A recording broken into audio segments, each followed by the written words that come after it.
To heal autoimmune disease, this is exactly what I tell people on one-on-one calls. I healed myself 100% naturally of Crohn's and colitis. So the first step is helping that person identify the traumatic event that put their gut into overdrive, that put their thyroid into overdrive, whatever organ we're trying to figure out. I literally get up a Word doc on Google Docs and I share my screen and I start making this timeline with them. Some will say like, oh, a lot of stressful things were going on. It's hard to pinpoint which one exactly. Some people will insist nothing stressful was going on whatsoever. The first question is, when did the symptoms start? Oh, I'm not really sure. They started a long time ago. Okay, did they start in middle school, high school, college, first job, second job? When did they start? Okay, it started, my first job out of college. Okay, do you remember if it was snowing? Was it summertime? Was it springtime? Were you dating somebody? I'm trying to pull up these old memories.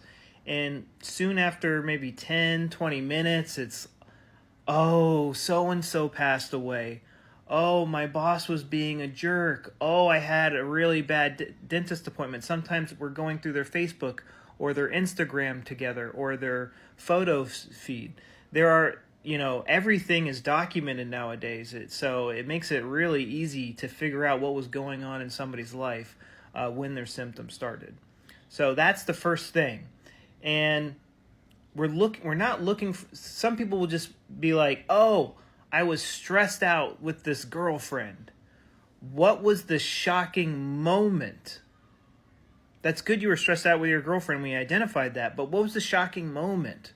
Was it when she threw a plate at your head? Was it when, she did something in front of your parents that you didn't like? What was the shocking moment? And also, while you're living your life, look for your PTSD triggers. Like, what happens when you get symptoms? Let's say you're driving your car and all of a sudden get the urge to go. And you're like, well, that's funny. I wasn't feeling any negative emotions. What was going on? And then you realize you got a text message from your boss or something. And you go, okay, maybe it wasn't the girlfriend, because actually, I've been fighting with my girlfriend for 2 years and my symptoms hadn't started yet. It was getting this new job that started my symptoms. Since then, I've quit this job and I've gotten a new job and I love my boss. But funny, I'm starting to notice that every time I get a text message from my boss, who I love, who's great, I don't have any problems with, I get the urge to go to the bathroom, or I get super brain fogged or fatigued. It's because it's a subconscious PTSD trigger of the one time your old crappy boss texted you, you're fired, or something like that.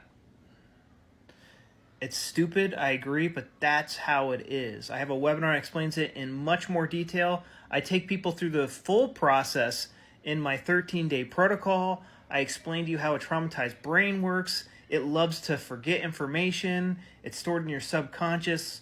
There's a lot of tricky things that used to make me really frustrated when working with people, just because I just didn't understand the tricky things a traumatized mind does.